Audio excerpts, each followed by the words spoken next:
So hello and welcome friends. আজি লৈ আহিছো মই আসাম পুলিচ ABUB আৰু ADR কেটামান প্ৰিভিয়াস ইয়াৰ ম্যাথছ কোৱেশ্চনছ। সো আজিৰ ভিডিওটোত মই কেটামান প্ৰিভিয়াস ইয়াৰ ম্যাথছ কোৱেশ্চনছবোৰ কৰি যাম যাতে যেন আপোনালোকে এই ভিডিওটো চাই এটা আইডিয়া পাই যাব যে আমাক এক্সামত কেনে ধৰণৰ কোৱেশ্চনবোৰ সোধা যায়।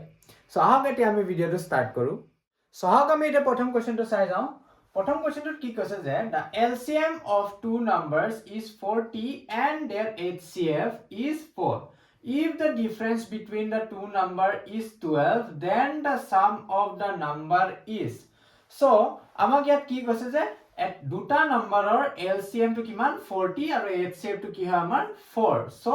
আমাক কি বিচাৰিব কৈছে ইয়াত sum of the two number is হে দুটা নম্বৰটো যেতিয়া আমি যোগ কৰো তেতিয়া আমি কি পাম কি আনসাৰ পাম হেতু আমাক বিচাৰিব লাগে। সো আমি দুটা নাম্বাৰটোৱে নাজানো সো কেনেকৈ আমি যোগ কৰিব পাৰো হয় না নহয়। সো আমি এতিয়া ফাৰ্স্ট হে নাম্বাৰটো বিচাৰিম দুটা নাম্বাৰটো বিচাৰিলে প্ৰথমে আমি ফৰ্মুলাটো লিখি লম product of two numbers equals to LCM into HCF. So ইয়াত আমি দুটা নাম্বাৰটো নাজানো হে দুটা নাম্বাৰটো জাগাত আমি কি লম x আৰু y লম x into y equal to LCM টো কি আছে আমাৰ 40 আৰু HCF টো কি আছে 4. So এই দুটা নম্বৰৰ HCF টো কি হয় 4 হয় মানে এই দুটা নম্বৰটো 4 ৰ মাল্টিপলতে থাকিব। সো আমি ইয়াত কি কৰিম ইয়াত এটা 4 লগাই দিম আগপিনি x ৰ আগপিনি আৰু y ৰ আগপিনিও এটা 4 লগাই দিম। এতিয়া 4x * 4y = 40 * 4 হৈ গল। সো এতিয়া আমি 40 * 4 টো কৰিম 40 * 4 হ'ব আমাৰ 160 আৰু 4x *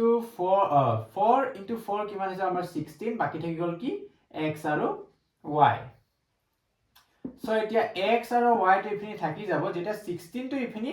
মাল্টিপ্লিকেশন ফৰ্মত হৈ আছে যেতিয়া আমি হেইফিনি ঠেলি দিম তেতিয়া কি হৈ যাব এটো ডিভাইডত আহি যাব 16 ইয়াত আহি যাব। সো 16 কেইবাৰ যাব ইয়াক 16 10 বাৰ যাব। সো আমি x y ৰ ভ্যালুটো পালো x y ৰ ভ্যালুটো কি হয় 10 হয়। সো এতিয়া আমি x y ৰ ভ্যালুটো পালো 10 হয় কিন্তু x ৰ ভ্যালু কিমান y ৰ ভ্যালু কিমান হেতু আমি কেনেকৈ উলিয়াম। সো তাৰ কাৰণে আমি কি কৰিম প্ৰাইম ফেক্টৰাইজেচন কৰিম 10 ৰ। So 10 ৰ প্ৰাইম ফেক্টৰাইজেচন কিমান বাৰ কৰিম খালি আমি একবাৰে কৰিম কেলে মানে আমাক দুটা নম্বৰে লাগে। সো আমি প্ৰাইম ফেক্টৰাইজেচন কেনেকৈ কৰো আমি সদায় হুৰু প্ৰাইম নম্বৰ আটাইতকৈ হুৰু প্ৰাইম নম্বৰটো কোনটো হয় 2 হয়। সো আমি 2 ৰ পৰা স্টাৰ্ট কৰিম আটাইতকৈ হুৰু প্ৰাইম নম্বৰ 2 2 ৰ পৰা আমি 5 টো যায় নে নাযায় যায় 2 5 * 10। সো আমি ইয়াত দুটা নম্বৰ পাই গলো একবাৰে কৰিলো দুটা নম্বৰ পাই গলো এয়া হৈ গল আমাৰ x এয়া হৈ গল আমাৰ y এই 2 টো হৈ গল x = 2 আৰু y = 5। এতিয়া আমি x ৰ ভ্যালু পাই গলো y ৰ ভ্যালু পাই গলো এতিয়া আমি ভ্যালুটো বহাই যাম আৰু নম্বৰ কিটা কিমান কিমান হয় হেতু উলিয়াই যাম। সো 4 টো ইয়াত আছে 4 * x ৰ জাগাত কি দিম x = 2 সো x ৰ ভ্যালু 2 হয় তো 2 দি দিম আমি ইয়াত 4 * 2 টো কিমান হ'ব আমাৰ 8। তাৰ পিছত ইয়াত 4 টো ইয়াত আহি গল 4 টো 4 আছে ইয়াতে তাৰ পিছত ইনটু y ৰ জাগাত কি আহি গল y ৰ ভ্যালুটো 5 সো 4 5 জামা হৈ যাব 20। তাৰ পিছত কোৱেশ্চনৰ মতে কি কৈছে যে then the sum of the number is যেতিয়া আমি এই দুটা নাম্বাৰটো এটা নাম্বাৰটো আমি পালো 8 এটা নাম্বাৰটো পালো 20 সো যেতিয়া আমি এই দুটা নাম্বাৰটো প্লাস কৰিম তেতিয়া আমি কি পাম সো ইয়াত 8 পালো আৰু 20 পালো যেতিয়া আমি যোগ কৰিম প্লাস কৰিম তেতিয়া আমি কিমান পাম 28 পাম। সো আমি আনসাৰটো পাই গলো 28 এতিয়া আমি চাও যে এই অপচনত আছে না 28। So option number A ত আছে 20 option number B ত আছে 24 option number C ত আছে 28 so আমাৰ কারেক্ট आंसर হৈ যাব option number C 28। Okay এতিয়া আমি সেকেন্ড কোৱেশ্চনটো চাও সেকেন্ড কোৱেশ্চনটো আমাক কি সুধিছে যে if 7 mangoes cost 91 rupees 91 then the cost of 3 mangoes is যদি 7টা আমৰ দামটো যদি 91 rupees হয় তেন্তে হলে আমাৰ 3টা আমৰ দাম কিমান বুলি সুধিছে। সো আমি এটা তিনিটা আমৰ দাম উলিয়াবলে আমি প্ৰথম এটা আমৰ দাম উলিয়াই লব লাগিব। সো এটা আমৰ দাম আমি কেনেকৈ উলিয়াম আমি 91 টো 7 লগত ডিভাইড কৰি দিম। সো 7 1 * 7 তাৰ পিছত ইয়াত বাছি যাব 2 ইয়াত আহি যাব 1 সো 7 3 * 21 সো আমি পালো এটা আমৰ দাম কিমান পালো এটা আমৰ দাম হল 13 টকা। সো এতিয়া আমি তিনিটা আমৰ দাম কেনেকৈ বিচাৰিম হে 13 টকাটো আমি 3 লগত মাল্টিপ্লাই কৰি দিম। সো 3 3 * 9 আৰু 3 1 * 3 সো আমি তিনিটা আমৰ দাম কিমান পালো rupees 39 সো আমাৰ অপচনত 39 আছে নে আমি চাও অপচন A ত আছে rupees 28 B ত আছে 35 C ত আছে 37 D ত আছে 39 so আমাৰ কাৰেক্ট আনসাৰটো কি হৈ যাব 39 অপশন নম্বৰ ডি 39 ওকে এতিয়া আমি নেক্সট কোৱেশ্চনটো চাও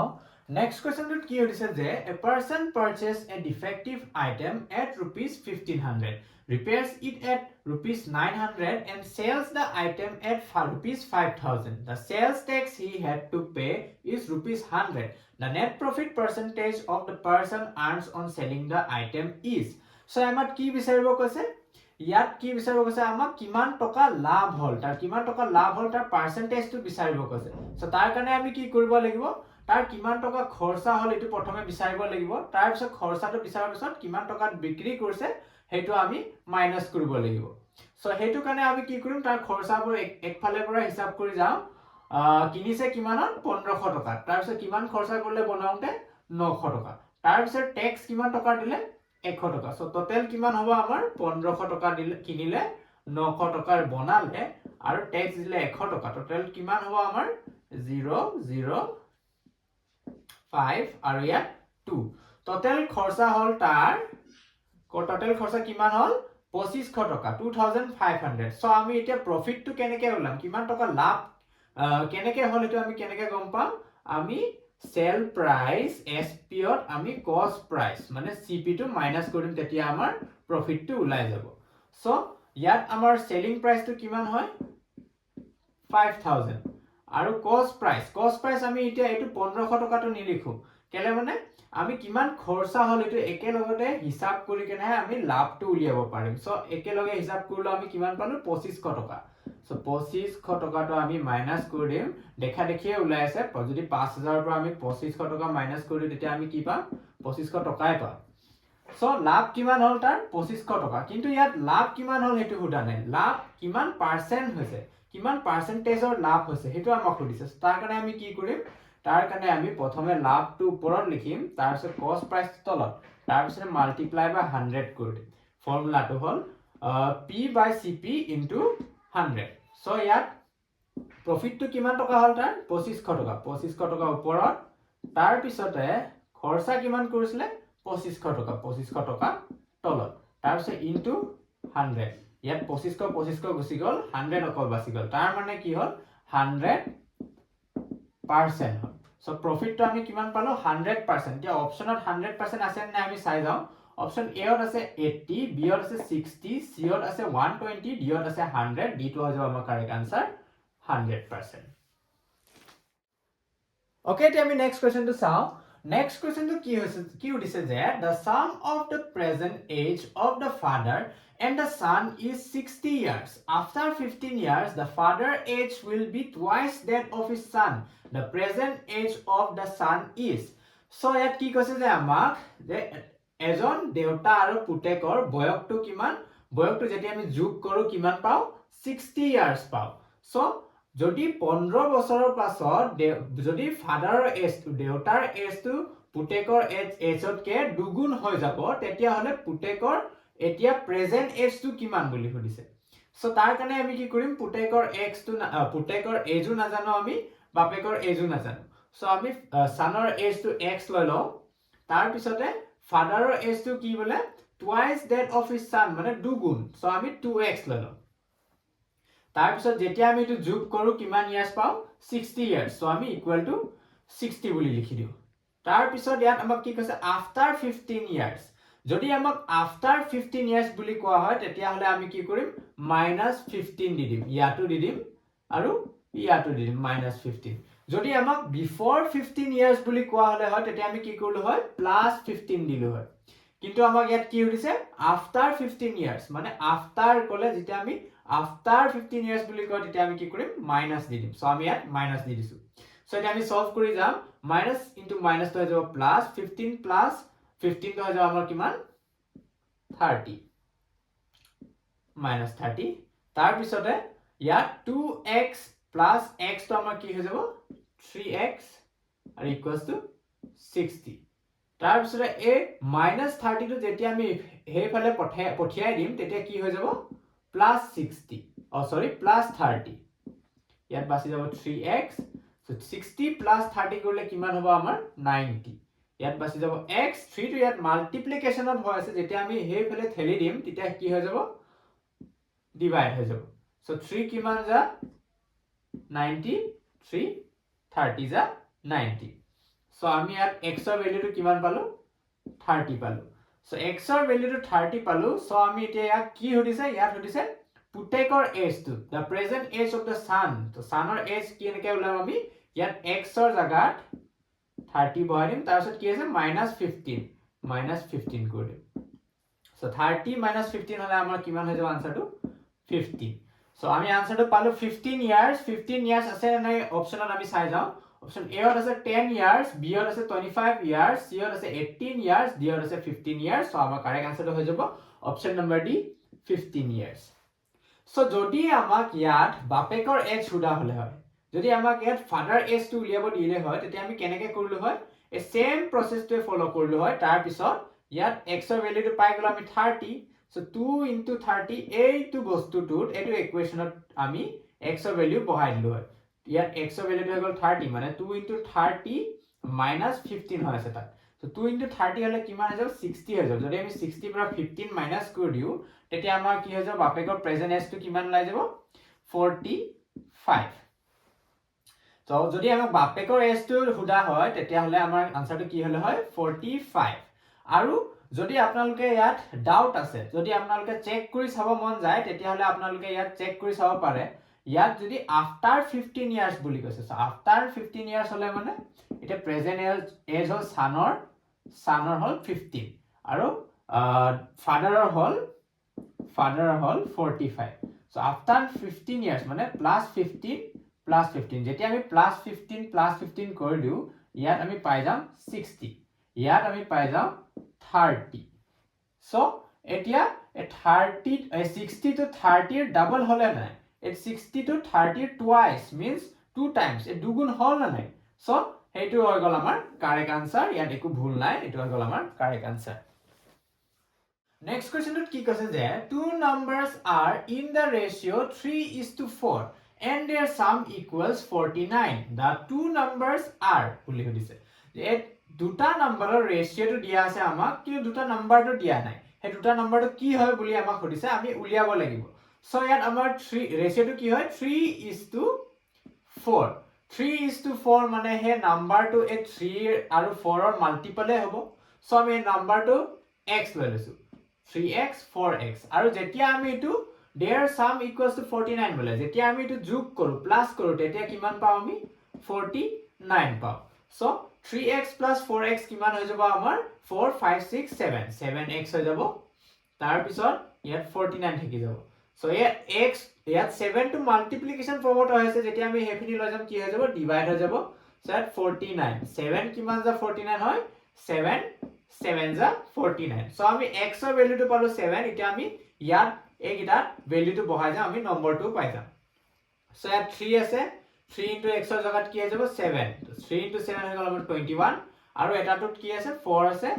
4 আৰু x ৰ ভ্যালুটো আমাৰ হল 7 সো 4 into 7 ত আমি পাই যাম 28 সো আমি দুটা নাম্বাৰটো পাই গলো এটা নাম্বাৰ হল 21 এটা নাম্বাৰ হল 28 সো আমি এটা অপচনত চাম এই দুটা নাম্বাৰটো আছে নে নাই অপচন নম্বৰ এ ত আছে 16 আৰু 33 অপচন নম্বৰ বি ত আছে 18 আৰু 31 অপচন নম্বৰ সি ত আছে 21 আৰু 28 সো আমাৰ কাৰেক্ট আনসাৰ হৈ যাব অপচন নম্বৰ সি 21 আৰু 28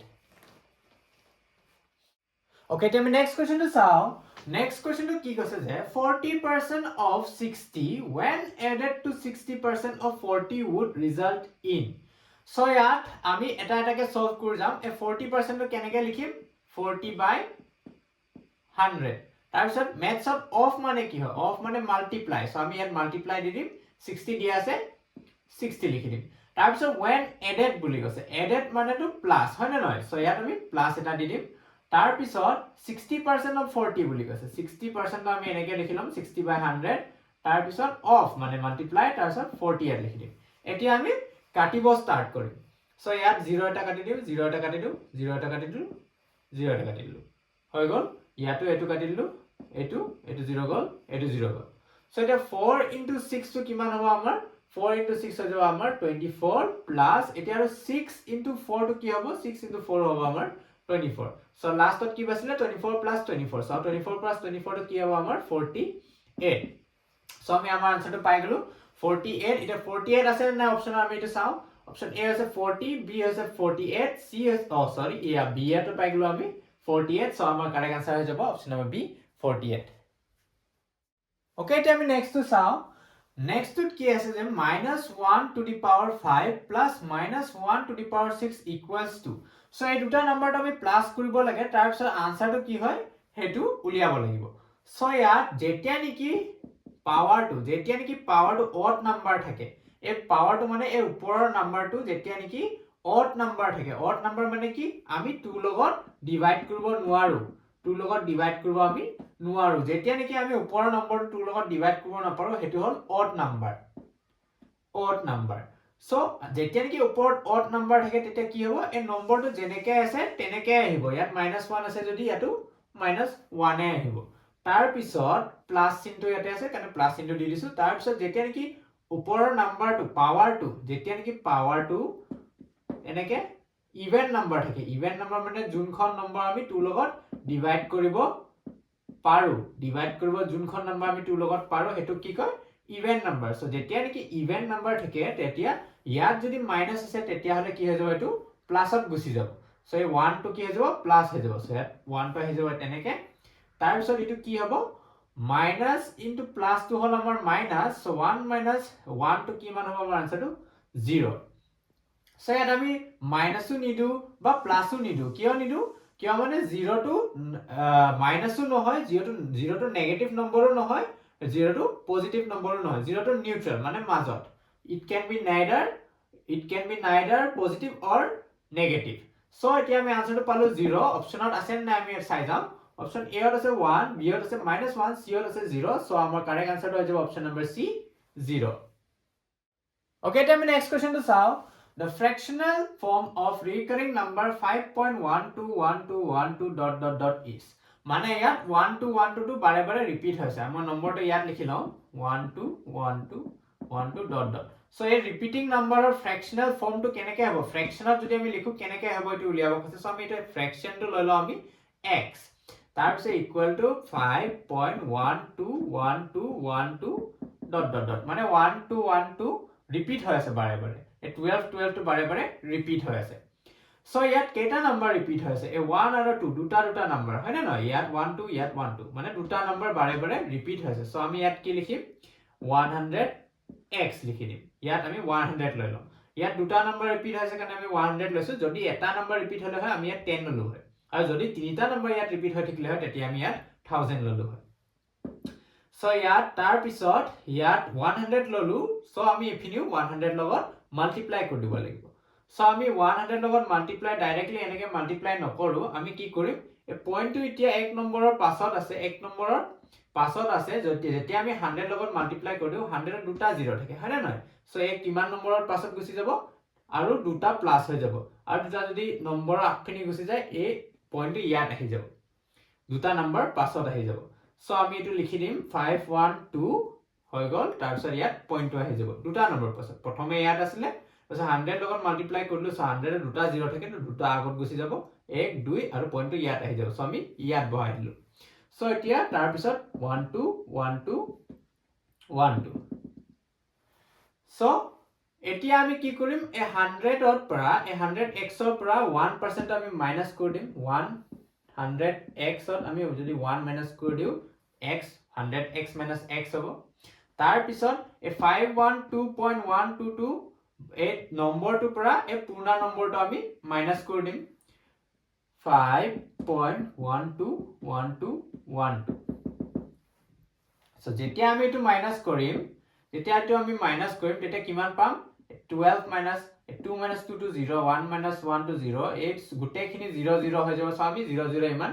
নিলিখো, ডাইৰেক্টলি ইয়াত এটা ডাঙৰকে 0 দি দিম. সো এতিয়া ইয়াতটো বড় কৰিব লাগিব. সো 12 minus 5 টো কিমান হ'ব আমাৰ 7 হ'ব. সো ইয়াত থাকি যাব 0, তাৰ পিছত ইয়াত আহি গল আমাৰ 5 মানে 507 পইণ্টৰ পাছত যেটাই 0 থাকক আমাৰ একো মেটাৰ নকৰে, একো ভ্যালু নাই তাৰ. সো এটা 100x ৰ পৰা যদি x এটা মাইনাস কৰি দিও তেতিয়া ইয়াত কিমান বাচিব আমাৰ 99x.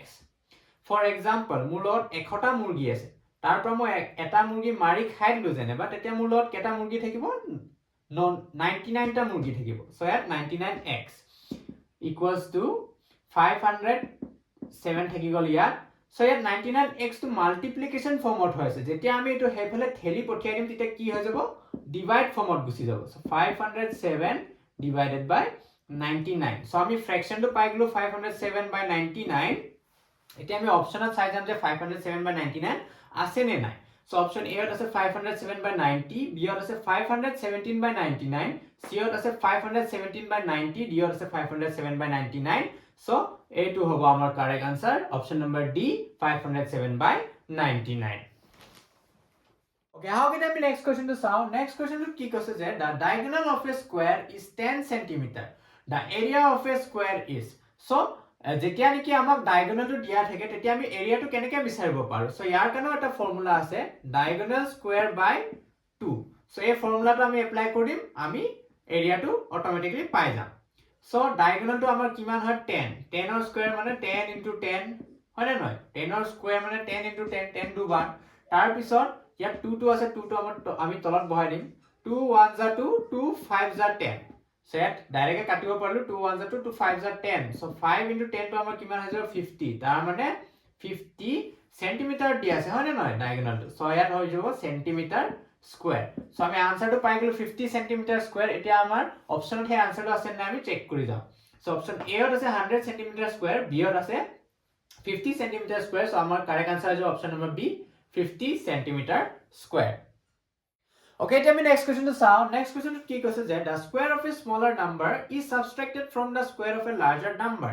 and the result is equal to the difference of the larger and the smaller number. The sum of the number is. So এই কোৱেশ্চনটো আমি আধা আধাকে সলভ কৰি আহিম সো ইয়াত প্ৰথমটো পঢ়ি চাম the square of the smaller number is subtracted from the square of the larger number মানে আমি for example larger number to x লৈ লৈছো তাৰপিছত স্মলাৰ নাম্বাৰটো y লৈ লৈছো তো ইয়াত কি কৈছে স্কয়াৰ মানে x স্কয়াৰৰ পৰা y স্কয়াৰটো মাইনাস কৰিছে আৰু যেতিয়া আমি এটো মাইনাস কৰো তেতিয়া ইকুৱেল টু কিমান পাও the difference of the larger and the smaller number difference মানে minus x minus y so যেতিয়া আমি ডাঙৰ নম্বৰৰ স্কয়াৰটো পৰা সৰু নম্বৰৰ স্কয়াৰটো মাইনাস কৰো আমি কিমান পাও আমি হে ডাঙৰ নম্বৰটো আৰু সৰু নম্বৰটো মাইনাস কৰিলে কিমান পাও হিমানে আমি x square minus y square কৰিলো পাও সো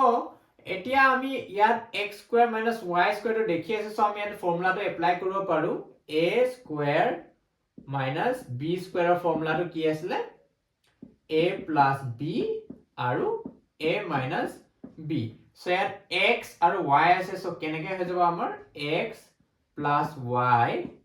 আৰু x minus y x minus y to ইয়াত আহি যাব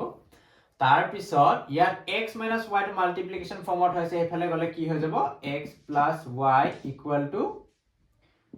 x minus y by x minus y so x minus y আমি কাটি দিব পাৰো ডাইৰেক্টলি কেনেকৈ আমি কাটি দিব পাৰো তো x minus y আৰু x minus y ইয়াত x minus y ও সেম ওপৰটো সেম আছে তলটো সেম আছে আপনি एग्जांपल লৈ লওক ইয়াত ওপৰত 15 আছে যেনেবা AR value to 15 যেনেবা ইয়াৰ value 15 যেনেবা so 15 15 আমি কাটিব পাৰো না নাই obviously পাৰো 15 কিমান যা 15 হ'ব 15 1 যা 15 হ'ব so same তেনেকা ইয়াটো x minus y 1 যা x minus y বুলি আমি কাটি দিব পাৰো so ইয়াত value to কি বাছিলে 1 বাছিলে so তাৰ মানে x plus y মানে কি হল আমাৰ 1 হল so যদি আমাৰ এই দুটা নম্বৰৰ সামটো 1 হল আমি আনসাৰটো অলৰেডি পালোৱে সো আমি এটা অপশনত সাম আনসাৰটো আছে না অপশন এ আছে 0 বি ত আছে 1/2 সি ত আছে 1 সো আমাৰ কাৰেক্ট আনসাৰটো হৈ যাব অপশন নম্বৰ সি 1 সো আজিৰ কাৰণে বাস ইমানে ফ্ৰেন্ডস যদি ভিডিওটো ভাল লাগিছে তেনহলে লাইক কৰি দিব আৰু শেয়াৰ কৰি দিব আৰু মই এই চেনেলত অকল ম্যাথছ নহয় মই ইয়াত জিকে ৰিজনিং ইংলিছৰ ভিডিওস আপলোড কৰি থাকো সো আপোনালোকে এই চেনেলটো সাবস্ক্ৰাইব কৰি দিয়ক সো আৰু মই এক আহি থকা নেক্সট মানডেৰ পৰা মই এভৰি মানডে আপোনালোকৰ কাৰণে এটা মক টেষ্ট দি যাম আৰু হে মক টেষ্টৰ আনসাৰ কিটো মই এভৰি টিউজডে মানে সোমবাৰে মই যদি মক টেষ্টৰ পেপাৰটো দিও মঙ্গলবাৰ মানে মই হে মক টেষ্টৰ আনসাৰ কিও দি যাম সো আপোনালোকে হে মক টেষ্টটো দিব পাৰে তাৰ পিছত আনসাৰ কি লগত মিলাই আপোনালোকৰ স্কোৰো চেক কৰিব পাৰে সো तब तक के लिए देखते रहिए माइकल ट्यूशन क्लासेस को और सीखते रहिए